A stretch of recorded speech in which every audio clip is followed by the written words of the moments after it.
Sa ibang balita, ordinansang nagpapahintulot na dumaan ang mga tricycle at pedicab sa Rizal Avenue sa Bangaldan, Pangasinan, pasado na sa Sangguniang Bayan. Silipin sa report.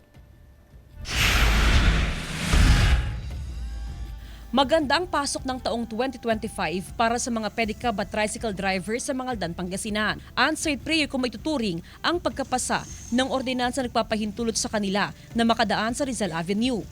Yung pedicab at saka sa tricycle natin na pumapasada o bumabaybay, dumadaan dito po sa Rizal Avenue ay naging municipal ordinance na po. Ibig sabihin nito, madadagdagan ang arawang kita ng mga pedicab at tricycle driver dahil mas marami silang pasahero na maisasakay sa Rizal Avenue na siyang sentro ng kalakalan.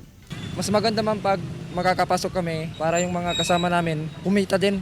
Dahil hindi na kami ikot, dito na yung sa Rizal. Kasabay nito, mas paiigtingin daw ng Public Order and Safety Office ang pagbabantay sa Rizal Avenue para maiwasan ang traffic congestion. Regular nilang imomonitor ang sentro ng kalakalan. Magtatalaga rin ng mga karagdagang enforcer sa lugar. Kaya pa naman natin ang paigtingin ng flowing ng daloy ng trapiko. Kayang-kaya at handa po kami sa lahat ng sitwasyon pagdating sa daloy ng trapiko. Matapos na maaprubahan sa Sangguniang Bayan ng ordinansa, isusumiti ito sa Sangguniang Panlalawigan para pag-aralan. Kasama si Jing Dakanay, Jasmine Gabriel Galban, One North Central Luzon.